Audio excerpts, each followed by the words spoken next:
Good morning, Councilor Flynn. Good morning. Good morning, Kenzie. How are you doing?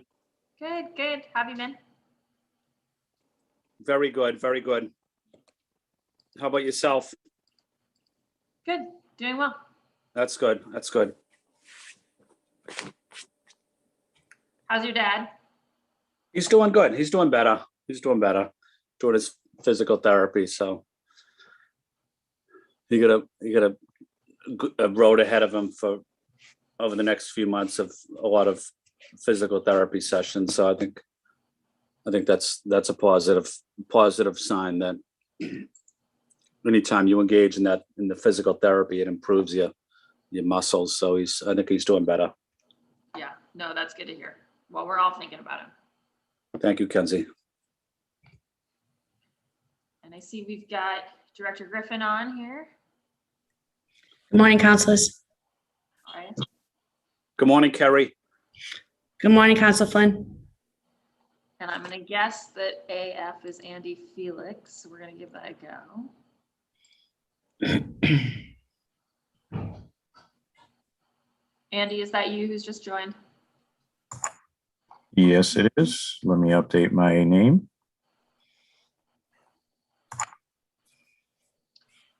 Good morning, everyone.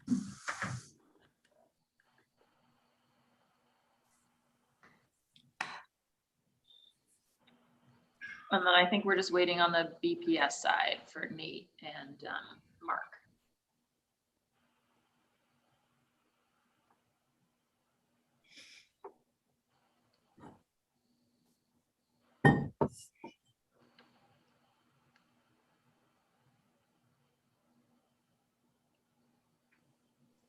Derek, are you able to share your screen?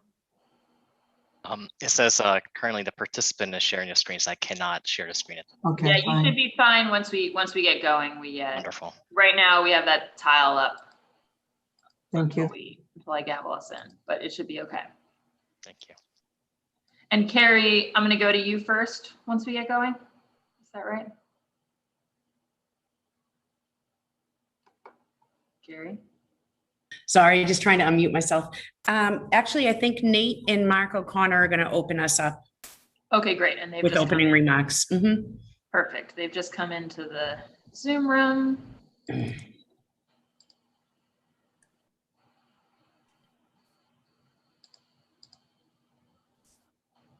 So Nate and Mark, I see Mark on my screen. Nate, are you there now?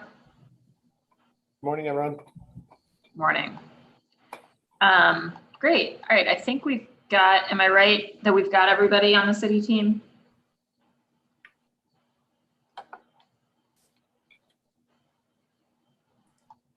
Anybody you see missing? I don't see Principal O'Connor. He's here. Oh, Right here, okay. Carrie. Oh, okay. Hi, Mark. Okay. All right. Well, in that case, I'm going to get going. And Nate, I'm going to throw it to you first. Okay, great. Excellent. Carrie, Candace, are we ready? Yes. Thank you, Council. Ready to go when you are, Madam Chair. Sorry, that was the other Carrie. Okay. All right. I think we're still waiting for Jim McGaffigan. I don't see him. Oh, you know what? He just came into the room. Yeah, he's in as an attendee. He Oh. just- I'm in. All right, excellent. We've got everybody here. So with that, I'm going to call this hearing of the Boston City Council's Ways and Means Committee to order. For the record, my name is Kenzie Bach. I'm the District 8 Councilor and the Chair of the Ways and Means Committee. This hearing is being recorded. It's being live streamed at boston.gov/city-council-tv and broadcast on Xfinity Channel 8, RCN Channel 82, and FiOS Channel 964. Today's hearing is on Docket 0809, which is a long name I'm going to read now. A message and order approving an appropriation order in the amount of $91,270,000 for the purpose of paying costs of designing, construction, equipping and furnishing a new building for the William E. Carter School that is to be built on the site of its current location at 396 Northampton Street in the city of Boston, including the payment of all costs incidental or related thereto. and for which the City of Boston may be eligible for a grant from the Massachusetts School Building Authority, MSBA. Said amount to be expended under the direction of the Public Facilities Department on behalf of Boston Public Schools. This is exciting. We're going to hear today about the Carter School. We're joined by BPS and by the Public Facilities Department that oversees the construction. And I'm also joined here by my colleague, Councillor Ed Flynn of District 2.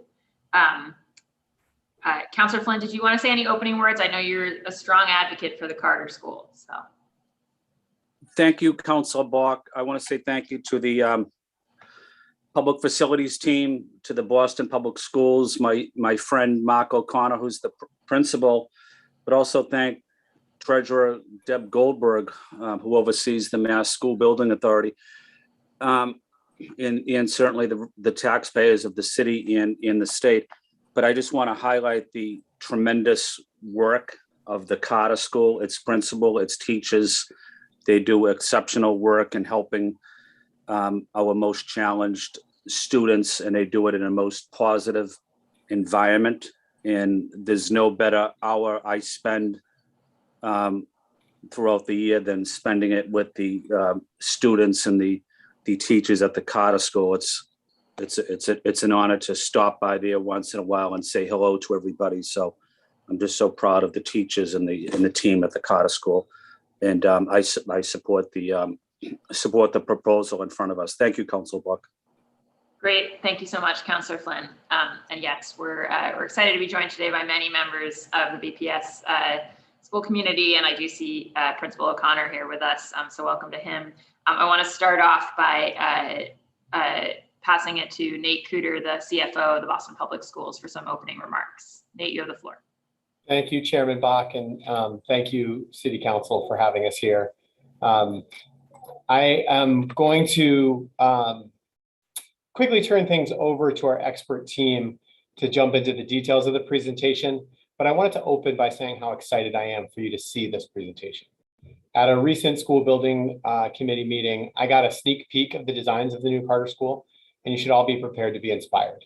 In Bill BPS presentations and throughout the budget process, I've been talking about, and the district superintendent have been talking about, how we need to reimagine what's possible for our students. And today's presentation is exactly what that looks like. And for those of you who may not know, or may be watching, the Carter School educates students with severe physical and health disabilities. Currently enrolling 25 students with complex medical needs. This school educates the most vulnerable students in our district.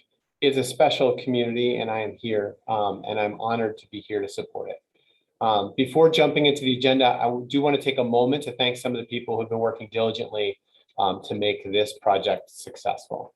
It starts, of course, with Mayor Janey and this council for your support of this project. There's been multiple approval up to this point, and we thank you for that.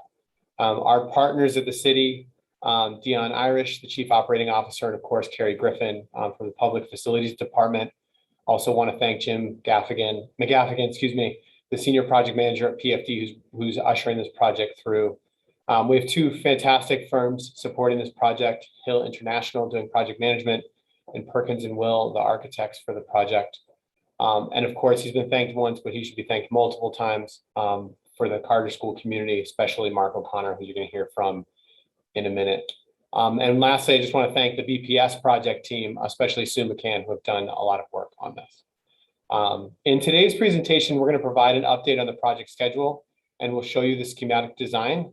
That's the fun part, showing you how amazing the school will look and how it is specifically designed to serve the students at Carter School. And we'll talk about the funding appropriation before turning it back over to you for questions. And so with that, I want to introduce Mark O'Connor, the head of school for the Carter School, to discuss the vision for the school and for the project.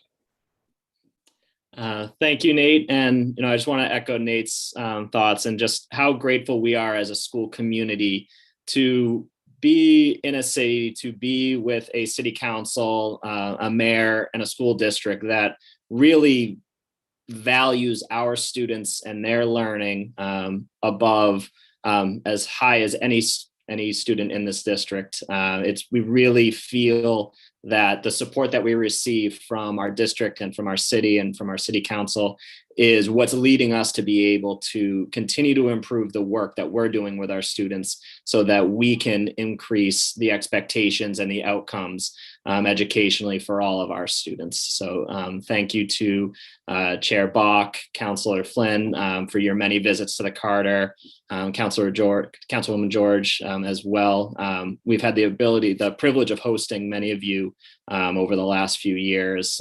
And so you've been in the school, you've seen the great work that our staff and our students are doing, and also seen that we have a facility that isn't fully meeting the needs of our students and is creating barriers that we are so excited to be working with our design team from Perkins and Will and Hill International to remove for our students.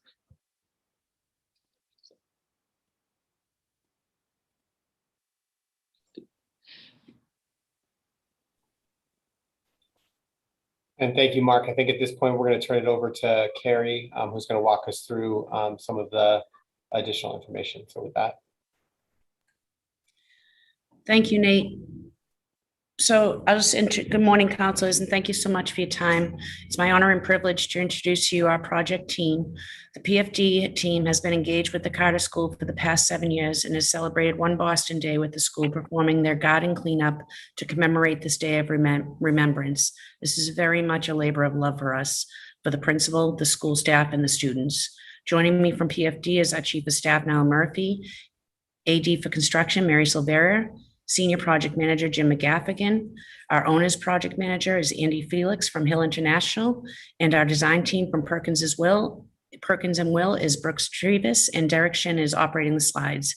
I also want to acknowledge our partners at BPS, Nate Cooter, Mark O'Connor, and Sue McCann, as well as our partners at OBM, Chief Sterrett, Jim Williamson, Jack Hanlon, and their team. And a very special thanks to our partners at MSBA. These projects don't happen without their support, and we are grateful for their guidance, contributions, and support. Next slide. Okay, Mark. So as many of you that have been out to Carter have seen, we are currently using a facility that was not designed for us. It is a 50-year-old temporary building. And to paint the picture of how this building is currently not meeting our students' needs, I want to remind you all that 2 of our students are not able to pass by each other in a hallway. We have a number of student bathrooms that are not big enough for students to access in their wheelchairs. And our school building does not have many of the educational spaces that our students require to meet their IEP goals and objectives.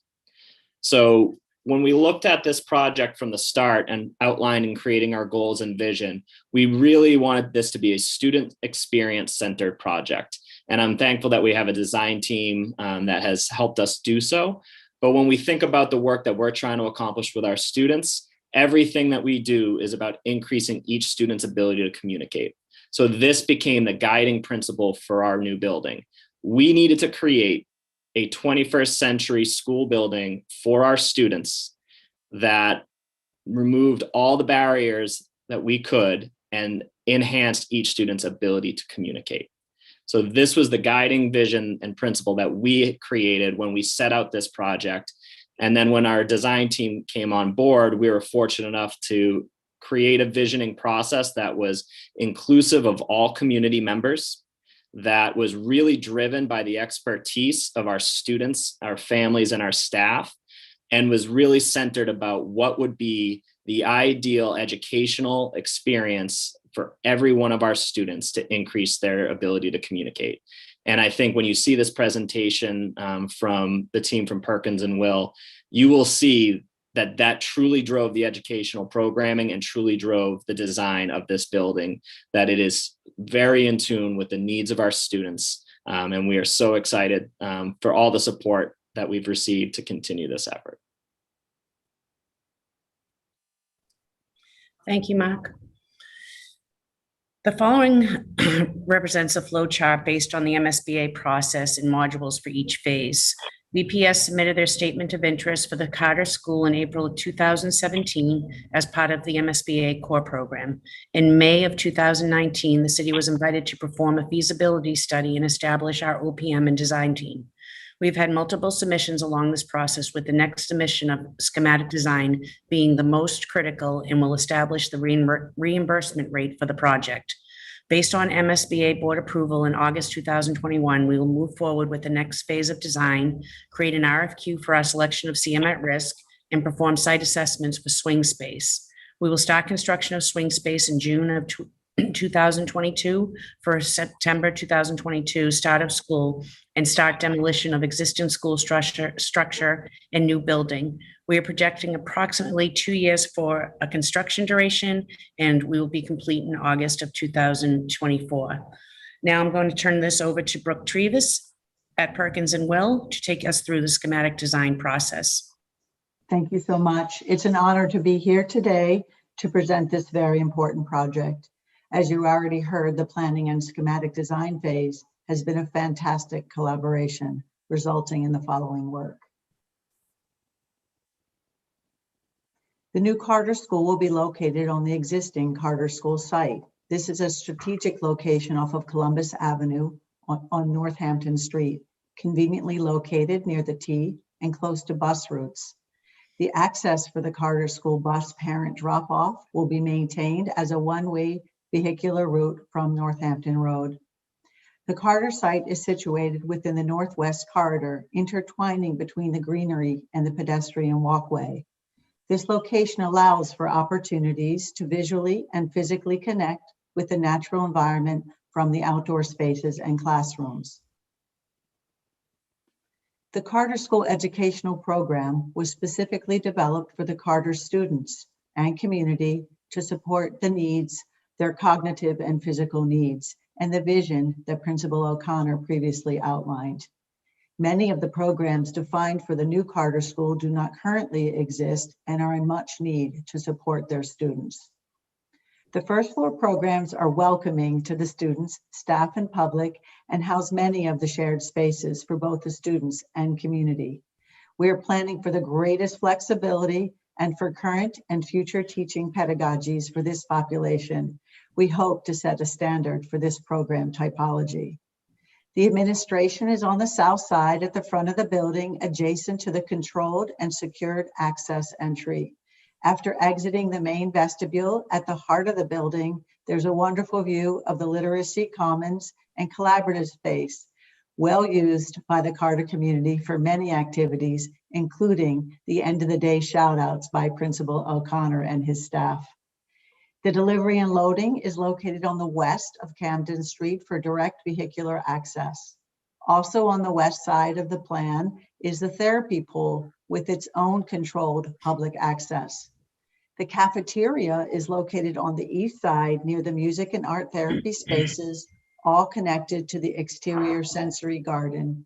And this open, flexible space allows for art to break out into that area and provide supplemental vocational support.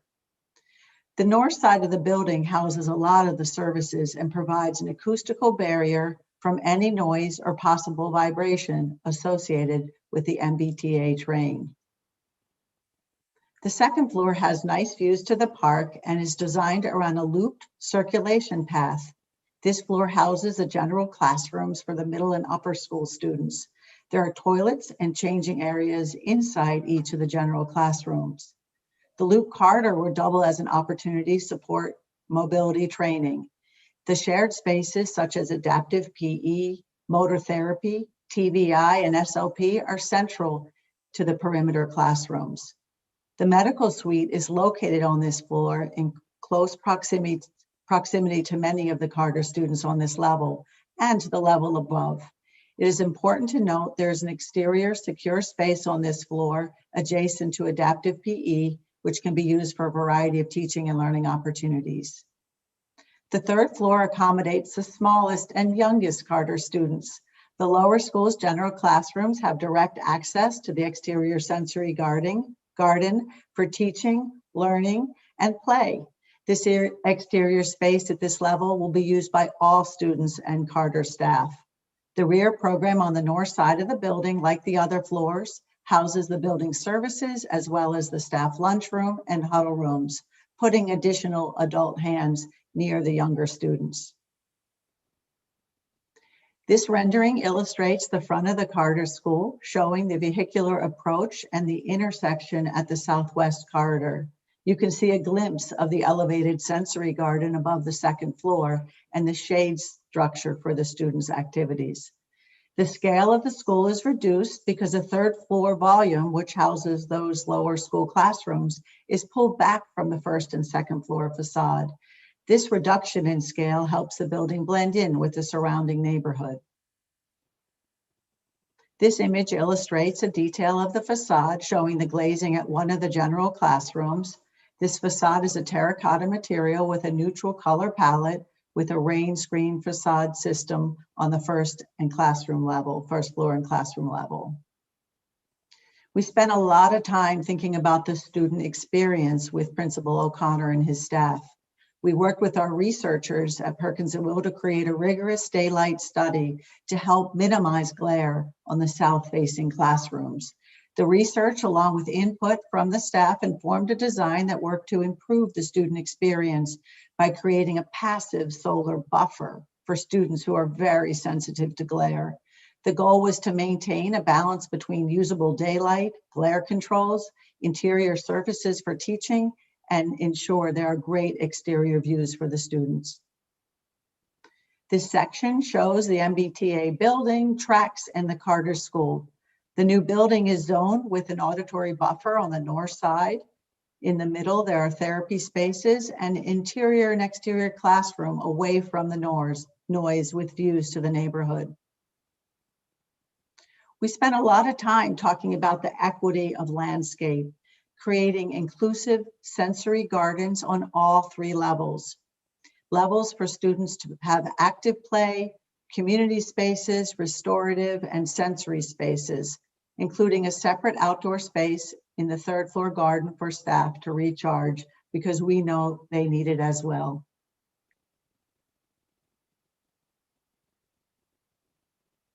This image illustrates a more close-up view of the sensory garden on the east side, right outside the cafeteria, showing the splash pad and sensory area for musical equipment and performance, all accessible. This is another detail of that dining extension off of the interior cafe, which also can be used for community events where you can flow the inside right into the outside. This is the 3rd floor, a peek of the 3rd floor garden, and it's showing the active play areas and sensory garden with a bit more detail showing the equipment and how the students might utilize this area.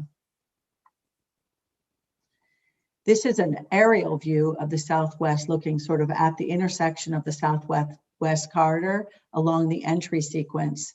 The 3rd floor exterior garden is clear in this image, illustrating the restorative calm spaces, teaching areas, and shade structure. In addition, you can see on the east side of the building, the ground level sensory garden. We wanted to put this slide in here to highlight some of the sustainability goals and resilient features for the new Carter School. There's an improved mechanical system using MERV 13 and 14 infiltration system. And the generator and HVAC units are located on the rooftop away from any potential flooding. This allows the building to operate in the event of any high water levels in surrounding areas.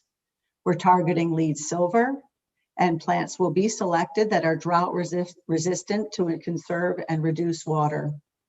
We have a high performance envelope design, rain screen system, and high performance glazing and curtain wall systems. We have a projected EUI of 30.6. We're participating in Mass Save incentive programs through Eversource as a provider of the electric power. And the building is mostly fully electric with the exception of the generator, which is designed to use diesel fuel for the event of the need for standby power. So that's a quick summary, and we're happy to answer questions later of the schematic design. I'll turn it over to, I think, Andy or Carrie. Thank you, Brooke. We will talk about the project funding next. So the total project budget is $91,966,532. The exact details of the MSBA grant offer is pending the upcoming meeting with the Board of Directors on August 25th. It's at that meeting that we will know exactly the amount of the grant offer, which will be based off of the reimbursement rate of 64.31% of eligible costs. So a lot of the submission details includes a preliminary calculation, but all of the details get worked out by the MSBA over the next couple of weeks into leading up to the meeting on the August 25th, at which point we will know exactly the anticipated reimbursement grant by the MSBA. So previous appropriations for this project was $1.6 million. The docket presented to you today consists of the balance of the Carter School project of $90,366,532. The cost of issuance, $903,468 for a total amount of $91,270,000. So which the total project appropriation, including the 1.6 previously approved, is $92,870,000. And with that, I will turn it over back to the council for questions. Great. Thank you so much, Andy. And thank you for that wonderful presentation to the whole team. It is really exciting. It was right. And I also want to acknowledge Councilor Asabi George, who joined us right as the presentation was getting going, City Councilor at Large. Yeah, so a couple of questions from me. One is just on that last slide. So I understand that we could get a reimbursement of 64.31% of eligible cost. Do we have a sense of how much of the 92,870 is eligible? Preliminary calculations are somewhere in the mid 50 millions, but that won't be determined exactly what that is until we have the project scope and budget meeting with MSBA, which is slated for early August. We don't have the exact date. We're going to meet with them. So at that meeting, we'll know exactly what the value is, and the formality of the vote will make it official on the 25th of August. Got it. And so we basically think that just for my edification, like what types of things are eligible versus non-eligible costs, like in terms of the 50, and then it sounds like the 40 that's non-eligible, like what are the categories? Sure. Just give me 1 second. I'm pulling up my cheat sheet on my side. So typically legal fees, swing space costs, moving costs, hazardous material, site work, things like that are not typically eligible. Pools with most schools are typically not eligible. However, we've had multiple discussions with SBA on this specific project because it's so unique and it is part of the student's IEP, that there is a chance the MSBA may participate, but we don't have an idea yet. They've talked about it, hinted, but they've not exactly committed to participating with that part of the project. So those things are what will be presented to us, and we'll have a chance to ask questions of the MSBA at that first meeting that we have with them beginning of August. So that's why some things aren't applicable, because this is not a standard school project. Got it. Yeah, and that was my follow-up question. Was it seems like that split is high. It seems like a high ratio of non-eligible costs to a typical school building. Am I right on that instinct? Yeah. And how much of that has to do with things that are those, like you were talking about, those accessible features that are less standard, and how much of it has to do with sort of things like environmental mitigation and sort of the nature of the site? So we certainly have studied the site. There are some known, as one example, perceived hazardous materials below the site. A lot of those they won't participate in, but at least we've identified what those are, and that will remain on the city side of I'll call it the financial ledger. So the form, which we can certainly share, it's part of the submission. It has very detailed calculations that ultimately the MSBA has formulated and will really determine the details of it.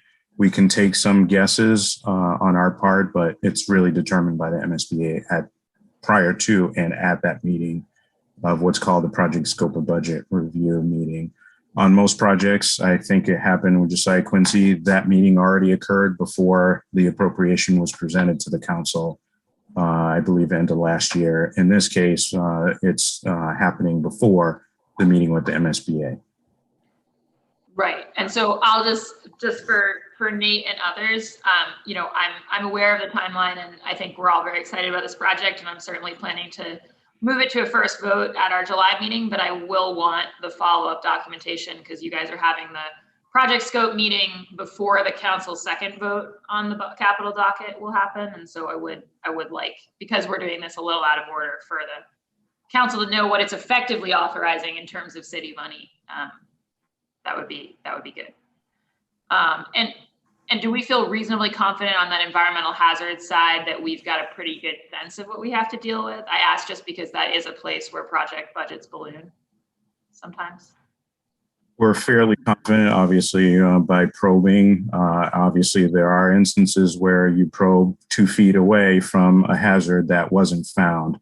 So within the contingencies in the budget, we've allowed a little bit more of a buffer to deal with unanticipated unforeseens below the ground.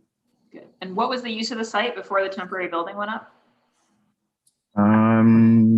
I apologize. I'll have to do some research. I'm not sure what was there off the top of my head, but I do know there was a glass type of facilities a long time ago. We can pull that information up again and share that with you all. But there are 2 uses of the site in history. It's just escaping me the exact details. All right, well, I've got some more questions about back on the program stuff, but I'll turn it over right now to my colleague, Councillor Flynn, for his questions. Councillor Flynn? Thank you. Thank you, Council Buck. I guess I have just two quick questions. During the design phase and seeking input from the students and from the teachers and the staff, just curious, and from my visits, I also noticed that there were a lot of parents that would also go to the school as well, or caregivers or guardians. Just curious, what type of environment at the school will there be for, you know, guardians or parents as they talk to the teachers and talk to their children and work closely with the administration? What type of environment will the parent or guardian have at the school? So as you know, Councillor Flynn, you know, families are at the center of our work with our students. We are firm believers that in our support of our families in the world of disability, in the world of education, that support is a key driver of our students' success and our students' learning. One thing that is a non-negotiable for us through this process was we needed to have a warm, welcoming building for all of our students and all of our families. And right at the front of the building, when you walk in, would not only be within the administrative office is we are devoting a section for our family liaison that's been with us for years and our social work team, so that families have their familiar faces in a welcoming environment right when they come in. We were excited because one of the positives of the pandemic has been our beginning to have this remote access and remote support with our families. So really welcoming our families beyond just the walls and the things that we're able to creatively do over Zoom in supporting families with communication in the home that we weren't able to do before has really changed our practice. And so when we feel like combining that welcoming environment, ensuring that families know when they come, they will be able to communicate in their native language is another non-negotiable for us at all of our meetings. Ensuring that we have that language support in-house is going to continue to be part of that work beyond just the building schematics. And I know Brooke probably has a few things to add on about the design as well.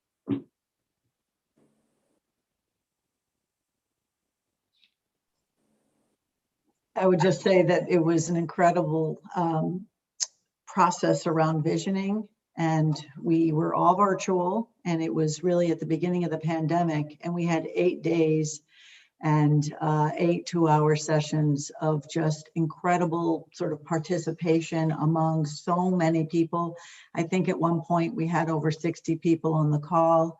We did exercises, we got homework. There is a website that we can put it in the chat, if we can put something in the chat, where you can find all of the exercises, documents, recordings of the sessions to ensure that it was completely participatory. So I'm really impressed with the school, and it was probably a visioning session that we would repeat under non-pandemic circumstances because it was so inclusive.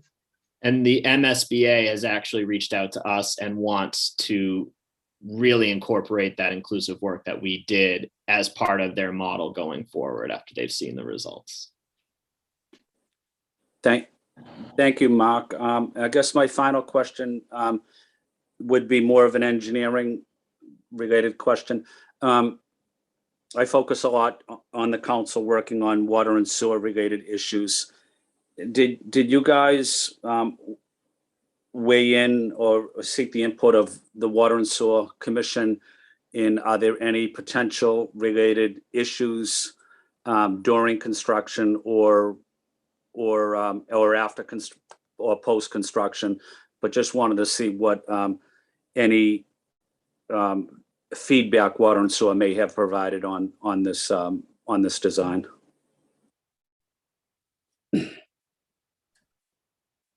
So I would say, Council, we have not reached out directly to them yet. We incorporate, water retention through the design, but we have not in terms of where we are currently with design. It's schematic, but we will be doing that as part of our next effort of design for design development. Okay, excellent. Thank you, Kerry. And maybe my final question is, I know where the parking lot is, Mark, where the building is now. What type of drive up will parents or guardians provide, or will BPS transportation provide as they drop off the student at the front desk or at the front door? And then if it's a parent and they have to leave, what type of engineering transportation related challenges might you have, or can you just go through that process a little bit?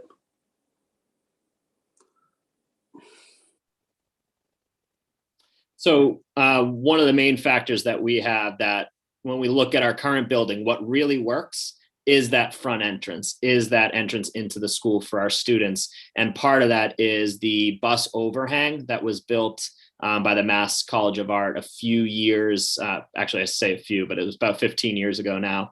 And so part of the design that we knew we needed in that building was having that bus overhang so that when our students are exiting the bus on the wheelchair lift, which might take a few minutes, that in the rain and conditions that, precipitation that we are having right now all the time, our students aren't entering school soaking wet in their wheelchairs and needing that change. So for the bus, it's really been incorporated into that front entrance. Our procedures of running only having a few buses at a time, letting students off, that will all continue.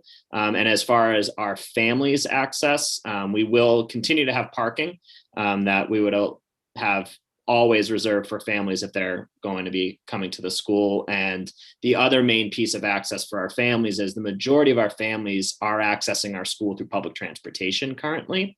So that part of figuring out, early stage, where would this school be built? We were pretty adamant that we needed to remain on site. And one of the major reasons being, number one, the central location of our school within the city. Since we are a citywide school, not wanting families to be commuting completely across the city in order to access the school, but also where we're positioned now, we're right in between Ruggles Station, right at Mass Ave Station and right near Back Bay Station, along with the #1 bus stop. We are very accessible for public transportation for both our families and for our students to be able to access the community that way. But to your point, it wasn't for us, it's not just about the main drop-off parking lot. Needing to be fully accessible in that way for public transit, that is an easy way for all of our families to get to school, was a part of that thinking and making it this welcoming environment right at the door. Thank you, Mark and Kerry and the professionals that are on this call, as well as people behind the scenes. You're doing an outstanding job. Council Bach, I have no further comments. Great. Thank you so much, Councillor Flynn. And I should have noted before, we were also joined by our President Pro Tem, Councillor Matt O'Malley from District 6. A couple more questions from me. I was wondering, and Principal O'Connor, this might be for you. I was excited to see in the summary that the idea is that this facility would also allow the school to expand from those 25 to 60 students. Can you speak a little bit about sort of like, what does the wait list look like now? What is that expansion about adding grades? Is it about taking more students? Is it about being able to accommodate out of district placements? Like how should we understand that shift? I think you just nailed it. It is really, when we project that, the number of 60 was projected out. Part of one of our early goals was to become a full pre-K through 12 and through postgraduate age 22 school, to be in line with our peer schools that are the approved public day schools, private schools such as Perkins School for the Blind, Boston College Campus School, and others, because we feel that when we did this visioning work, providing that consistent pathway for our students would allow us to really, from an early age with students, have that focus on a communication environment that is going to best meet the students' needs to become the most fluent communicators through augmentative communication that each student can be. So that was part of the proposal. And when we explored enrollment with the special education office and with the Mass School Building Authority, it was looking at a number of things where students potentially coming back in district, which has been a trend over the last few years with us. We don't have a wait list, and that is because we are, as a school, we are an IEP service delivery. So to have a student enrolled in our school, it is a referral from an IEP team, including the parent and the current school placement team.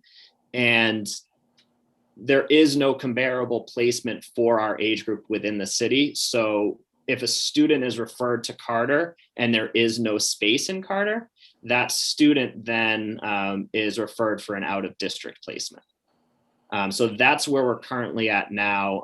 And I think that the district might be able to provide more numbers around that. But our goal in this process would not necessarily be to try to bring every student back into the district, but because we're a firm believer that if a student is in an educational placement that is working really well for them and their family, that's not something we're looking to interrupt. But we do believe that our ability to start at age 3 and provide a 21st century school facility and educational program that's a national model will potentially reduce out of district placements going forward. But the majority of that enrollment would be an increase from the younger grades and then also increased capacity in the older grades. But you hit on, the kind of feeder patterns that we're projecting out. Got it. No, that's great to hear. And Nate, do we have any numbers on sort of what the number of hypothetical referrals to the Carter that we've had to then just open up to out of district placements in the last few years, just to get a sense of that? I mean, I totally agree with Mark. It's not about clawing families back who are already somewhere good, but thinking about the future. Do you have a sense of that? I don't have the exact numbers, but I think, as Mark pointed out, this is the projection of 60 represents a good estimate from the 25 for how many kids we think we can start to serve more. Some of the students are served in other programs in BPS where we would start to integrate them into the Carter School community, but I would have to work with special education to identify kids with similar sort of IEPs that are out of district right now, and give you that estimate. I don't know, Mark, if you, or Sue, if you have more specifics, but. But- Apologize, I don't have that now. Yeah, I guess mainly I just want to make sure, and I'm sure because you guys have all kicked the tires on this, that it just feels like if we're since we're building such a state-of-the-art school, making sure that we're gonna really have the capacity. Like I'd hate for it really to be 70 or 80, you know what I mean? Just in terms of like, you know, thinking about if we're doing this great model, how we provide it to as many of our Boston kids as possible. Yeah, and that has certainly been, this project has been, you know, multiple years in the making, and I can remember a conversation Mark and I had. Feels like a lifetime ago because the last year and a half has been 10, but it was probably 3 or 4 years ago where we first started to do some of the initial enrollment projections where we submit to the MSBA what our best estimate is. And we had that exact conversation, making sure that we open this new resource to as many families and students as possible. And I think, you know, I would just also say one of the things we're always looking for our certified day schools is sort of that least restrictive environment. And I think for these students, this becomes the least restrictive environment because it is an environment that is designed for them to find success and interact and learn in new and different ways. But then there is also still the need for us as a district to be looking for students to be with their gen ed peers. And so that is always sort of the push-pull of, you know, students who will look at the facilities and want to participate in the Carter, but then also that we want to make sure that they are integrated into sort of our general education school programs as well. So I do assure you, we have done a lot of due diligence, and I think, you know, we, you know, are hoping that these are all of our school facilities as we start to build them will be more inclusive environments and will leverage some of the design elements we've learned from the Carter School. You know, as Mark mentioned, the 2 students passing in the hallway, you know, that's a challenge that we would see in any school. And so we really, this is really opening my eyes and giving us a clear demonstration of what moving away from ADA compliance to a definition of full inclusion. It's exciting.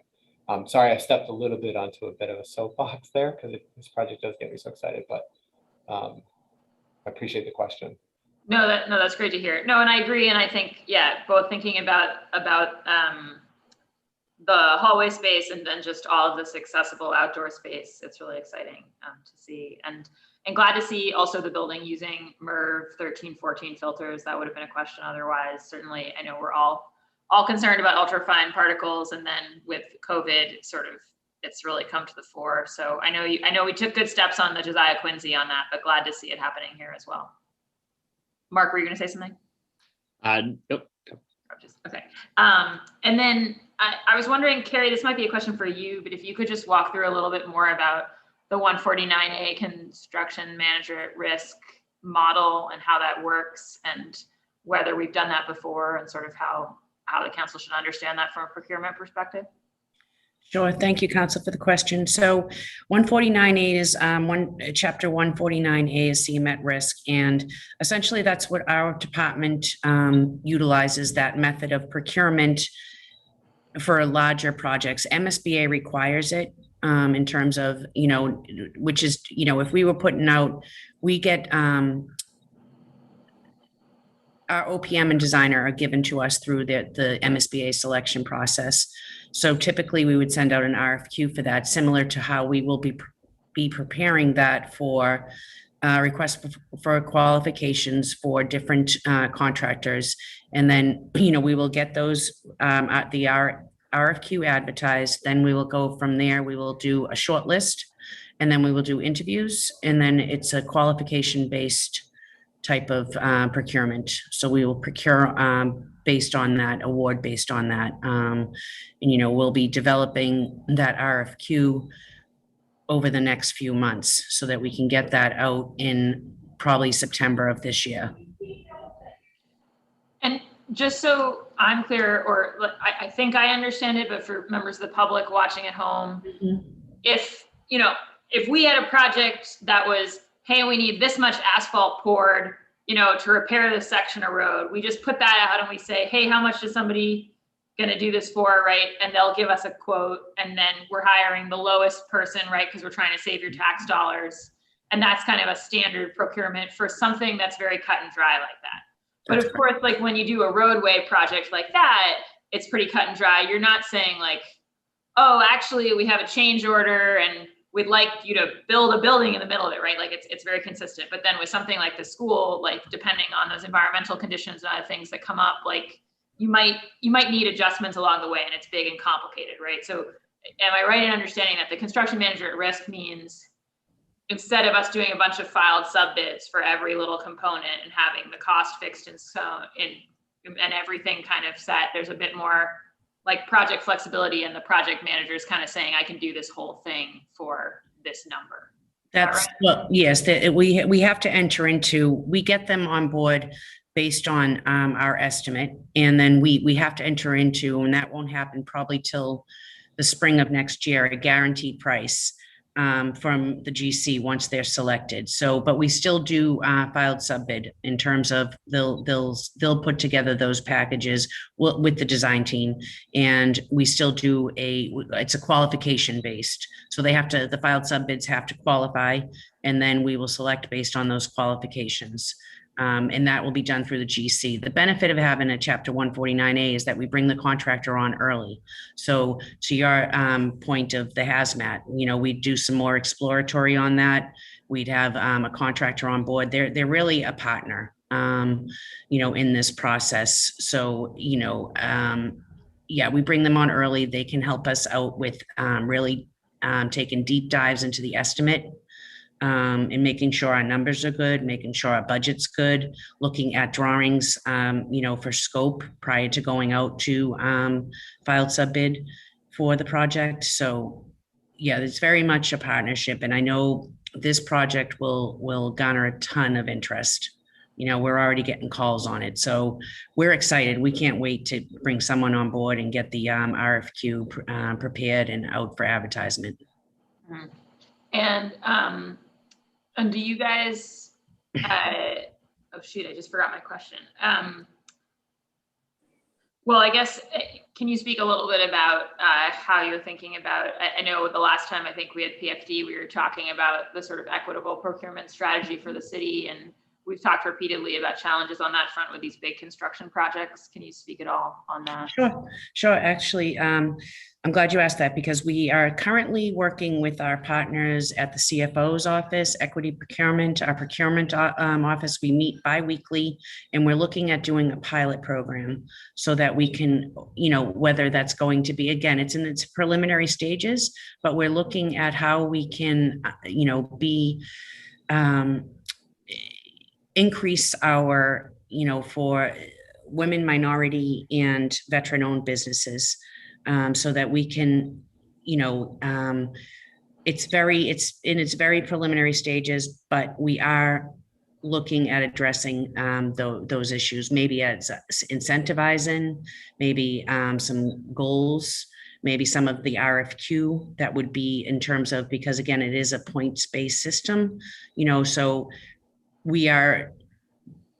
our department is actively working with multiple departments across the city to address these issues. So, but do you think that any of that work is going to bear fruit in actual adjustments to this RFQ?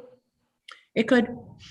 Right now we're working on, we're thinking of doing our first pilot with the Court Street renovation project. We're meeting tomorrow actually as the team to kind of hash that out with legal guidance, because everything we do is based on the statute, and so we'll be working with both, our partners across the city really to see if we can,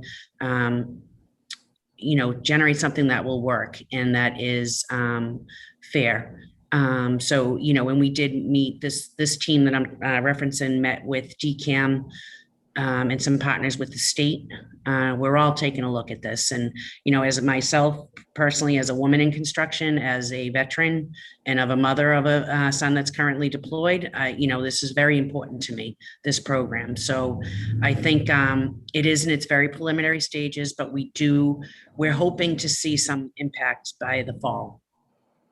Good. No, that's great to hear. I think it's really important. And I think I think that we all know that these school building projects are some of the biggest expenditures that the city does. So we definitely, we want them in the mix of those programs, right? And not just sort of us staying around the edges on the other things.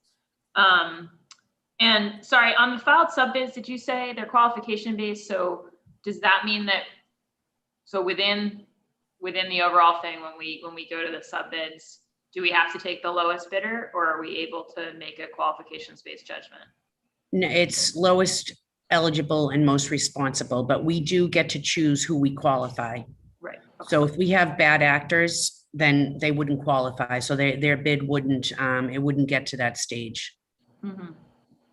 And have you, Carrie, sorry, it's a bit of a mix of questions, but just because obviously we have had so many really tragic construction safety incidents in the city in the last year. Have you guys worked on, I know there's some questions have arisen about whether we're adequately tagging bad actors on those fronts so that when we're doing these qualifications, we're ruling them out. Do you have any updates on that? We're required, especially on the larger projects, to do a 50% evaluation on the contractors for DCAM, and then we do a final evaluation on contractors. And so, yes, if we have bad actors on the project, whether it's safety, whether it's contract related, those things are identified on our evaluation sheets, and they're taken very, very seriously because it impacts their future work, not just for the city, but with this other municipalities. So it's important to us that we have manage and maintain safe job sites. There's certain requirements in terms of OSHA that are required for training, that you're only allowed to be on the job site if you have a certain amount of training, but there's also, we require a safety plan from our contractors on our sites. And most, if not all, they take this safety of their people and our people very seriously. But there, again, to your point, there are some bad actors, or there's some complacency on, with some people. So we try, our job sites also require a safety officer, not a full-time, but they do require someone that is designated as that. And if and for our department, we want to make sure that, we empower our people, that if they see an unsafe condition, they're to address it immediately. So. Yeah, no, I just think it's so important to the council. And again, my colleague, Councillor Flynn, who's here with us, has been a real leader on this, that when we're talking about these big projects, that there was a lot of concern specifically about folks self-reporting on the OSHA violations, right? And on us missing that, right? So I think we're all pretty concerned about that getting caught. We're very concerned about making sure there's no wage theft happening on city projects. And of course that, we've got folks who are really proactively pursuing the Boston residents job policy and not kind of just doing the bare minimum on that front. So yeah, just again, I think really appreciate all your due diligence on that front with these big school projects, because they're such an important part of our expenditures each year. And what about on construction materials? How is the cost increases? How are those affecting us? Like, does this estimate reflect where lumber's at right now and such, or what's the latest on that? We'll do multiple estimates throughout the phase. So we have an estimate for, and again, we've allocated a lot of allowances. So if anything, we have to design to our current budget. And if, if we are over budget by the next estimate, which is the 60% drawings, then we will have to start value engineering some of our design down. Unfortunately, we don't want to get there. I think we have a good estimate based on the current design. But we would, my thing is design to your budget. And so unless there's something that, we uncover, but, I think right now we have a really great team, and, that's their marching orders. And basically that's what we're submission. That's why this submission is critical to, for the MSBA, because this will set the rate of return based on what our current budget is. It does reflect the current market conditions. So all those material escalations right now are reflected in our estimates. So we hope that things might stabilize and maybe the Carter School will reap the benefits. If they don't, we have incorporated those upcharges in this SD schematic design estimate. And Brooke, we have also an escalation cost too for, I think, 6% for each year. So that, on top of that. So I think we do have, I think we've developed a good budget. And contingency, design contingency. Right. So we have both of those. And everyone on the project has really been focusing on protecting the programming as well. So in all of our conversations, so I've very much appreciated that, from the PFD team to the city to our Perkins and Will team. Great, fantastic. And can you tell us, Mark, a little bit about what's the swing space? How's that going to work in the interim while this is being built? I can take that question. We are currently in the process of working with the firm to finalize our swing space. We're evaluating a number of different sites. As you can imagine, we want to make sure that there's enough space to run the program, and then also that the BPS facility will be adequately accessible for all the students. And so we are in the process of finalizing that in the next few weeks, and do not anticipate that causing any challenges for the project schedule. But we're not yet quite ready to sort of state finally where that will be. But it will. We are currently it will be in a current BPS facility. Got it. Okay. And then and when do you anticipate that being public, Nate? We'll probably share it with the Carter School community first, and Mark O'Connor is very involved in that project. I should probably defer to Carrie in terms of the actual timeline, because I don't want to commit for the assessment. They're doing the assessments over the next week and a half, 2 weeks, and we should have a decision here shortly. They're usually waiting on us, being me and the BPS leadership team. So that's why I don't want to make it seem like they're causing any of the delays. No, we'll look at the sites that we've been given, and then we will make an assessment of those in terms of what's the most fiscal responsible, what's the best program for the children, and what can we achieve in 2 months to do a swing space. So we want to make sure, obviously, like our infrastructure is there for for the program, but what we can achieve over that small window of time. And we will prepare, that will be something that will be part of the project, and it'll be the first probably pre-construction services from our general contractor or our CM at risk. So again, they'll help develop that that work, and that estimate piece is included in this overall budget. Oh, good. That was my next question. So we do actually have the swing space fit out as part of this. Yes, we actually gave, and again, it's just, and it's a assumption, but I think we put in a good allowance so that we can, I don't think we'll be spending what we've allocated, or, for that piece, but we wanted to make sure, because we weren't sure at the time, where we were going to put the children for the swing space. But I think we have, again, and if we don't need it, we don't use it. So it goes back into the overall budget. But we will be doing that exercise over the next few weeks, because we need to get something locked in and then start designing that space fit out for the children, so we can start construction in June, end of school year next year. Got it. And Mark, would you mind, sorry, I'm nearly done. Just Mark, would you mind just clarifying for me in terms of it's obvious, I think, to anybody who saw the presentation, that there are many things in this new proposed building that are not in the current building. Right. But if you could just walk through a little bit one more time, what are the grades we serve now? What are the grades we're going to serve in the new building? And then what are the facilities in the new building that are new? Mm-hmm. I understand there's a number that are updated, but in terms of things we just don't have at all right now that we would have in the new building. Yep. And I'll preface this with some things we have in name only in our current building that I wouldn't classify, such as a gym. So currently we serve grades 7 through 12. So with that being of ages 12 or 13 through age 22. So students stay at Carter generally until their 22nd birthday, which is when students then transition to adult services and adult placements.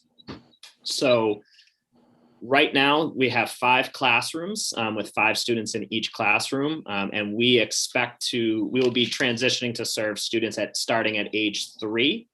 So we will have students that will transition from early intervention and along with other different referral points along the way, because again, we want to empower families to make their decision about their child's school placement and what they view as the least restrictive environment for their child.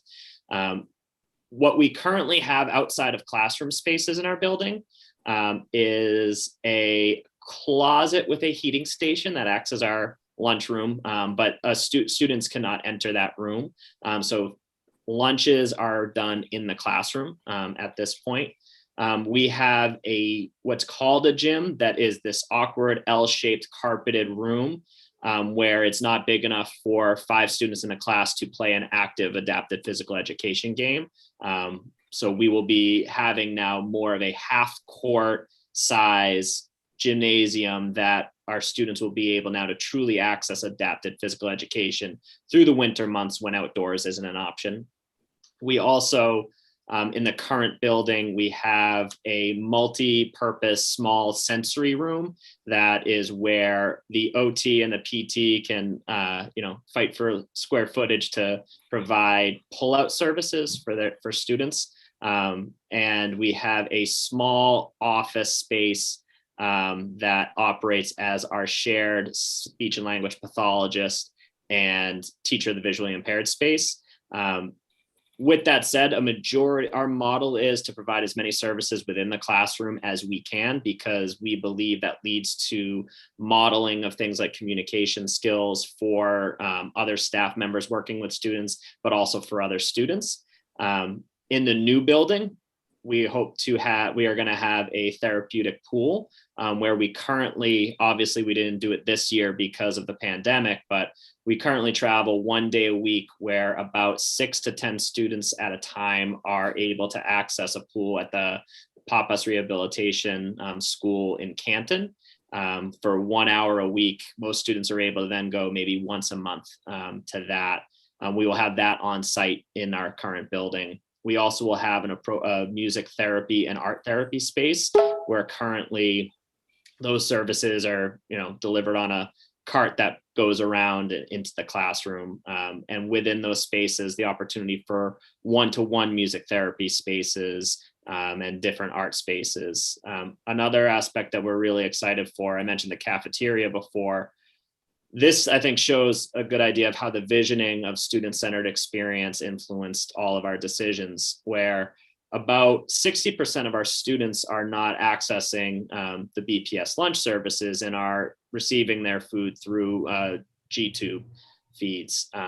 But when we think about what we're doing as a school and our focus on communication, when we look at all of our formal communication assessments, one of the areas that we hadn't been showing the growth over the last few years that we'd like to see is around social communication and peer-to-peer communication. And when we thought about a cafeteria long and hard and thought about eating being one of the least significant moments that take place in that setting for most students across the district, and it really being the center of a lot of socialization in our schools. So by instituting that, we decided that we need to provide that social communication space within the building. So we're very excited to have that space be not just for lunches, but for a really targeted approach to systematically teaching social communication. We also are going to be having a library within our building and a media center that we haven't had. All of our books are in the classroom now. And as much as we want literacy right in front of our students in the classroom, the ability to have that space where people can walk into our building and see our students as learners, and our students can see the learning happening around them when they're 3, 4, 5, seeing their older peers accessing assistive technology in those spaces, literacy instruction, which is such a evidence-based practice for communication development. And then finally, the one space that we do have in our current building that works really, really well is our outdoor sensory garden. That space was designed 12 years ago for our students through grant funding that the school did. And it really has become the active center of our community with touch activated water features for our summer program that, if it wasn't raining out, we'd be seeing happening in the next few hours here. We really learned a lot from that space and what an environment that is engaging and is stimulating for our students and accessible can do for their learning, and really wanting to create that safe outdoor exploratory space in our new building that the rooftop garden is going to provide is going to be incredible for us. And we're just, we really believe that as we've gone through this process, as we've created the spaces that we need to remove all the barriers that our entire team and our entire community has thought of, that this building is doing so. Thank you. Thanks for that summary. I think it's clear how much this is going to add for our students' education in the city of Boston. It's really exciting. One thing that I'd love to see somewhere in the building, and I don't think this is a cost item, but I've been talking a lot with folks about honoring the city's all the city's history, including its Black history, and obviously the building, right? Sergeant William E. Carter is named for a Black veteran, I think, of the Spanish American and World War I, and wondering whether you guys are thinking to have anywhere in the space that people would sort of like learn that history and have it go from being just a name on the sign. Yeah, we'd love to. And, a few years ago, again, right before the pandemic, we had an amazing just drop-in visit from some of our friends at the William E. Carter Legion Post out in Mattapan. So they were excited about sharing the history with us and looking for different artifacts as they were up for one of their anniversaries of their process. So they would be a great group to partner with for that. Yeah, we would love to incorporate that. We also know that Martin Luther King had an address, and I see that you're a lecturer at social studies and you teach intellectual history and history of philosophy at Harvard. So I'm happy you mentioned that, and I should have put it in the presentation, but we do know that there was an address of Martin Luther King. That's important to us and the community, as well as other aspects of the history. So we'll find a way to tell that story and that narrative in the building as we move forward with possibly the branding and some sort of wonderful attributes to that story that we can tell. So thank you for bringing that up, and we will keep you informed as to what we do. Yeah, no, I think that would be great. And I think when you're rebuilding a building, it's the chance to incorporate some things in a more permanent way that helps young people know that history. Councillor Flynn, I think that's finally all my questions. I know you said you were done, but I wanted to give you one more chance if you wanted to say anything. Thank you, Council Bach. I don't have any further questions. I just want to say thank you again to the, I don't have any further questions. I just want to say thank you again to the team that presented today, and thank you for all your hard work. Yes, no, and I'll add my thanks to Councillor Flynn's, and I really think this is a very exciting project, and we're excited that the MSBA, selected it in the first place, and that we are eligible for that reimbursement. It's exciting. As I mentioned earlier, I'll certainly be recommending this for a first vote to the City Council at our meeting next week. It will then, because it's a capital docket, need a second vote in August. So I will follow up, Nate, with you and your team. I think we definitely would like to have some of that, further info about what's reimbursable. I just, with an appropriation order, like to be able to tell the council what we actually anticipate the sort of bonded funds to be and how much reimbursement we think we're going to get. And there were a few other questions just in terms of the previous use of the site and stuff. Love to follow up on, but I couldn't be more excited about this project. So thank you. Thank you all so much. And just Carrie and Nate, any final words before we sign off? No, I just want to thank everyone for their time. We really appreciate it, and we're very excited about this project. We can't wait to get going on it, get shovels in the ground. But we're very, very excited about this and working with. We have an excellent team, and we're in the school working with the school. So, no, thank you very much for your time, counselors. Great, thank you, Carrie. Nate, anything? No, Carrie said it best. Thank you all, and enjoy the rest of your day.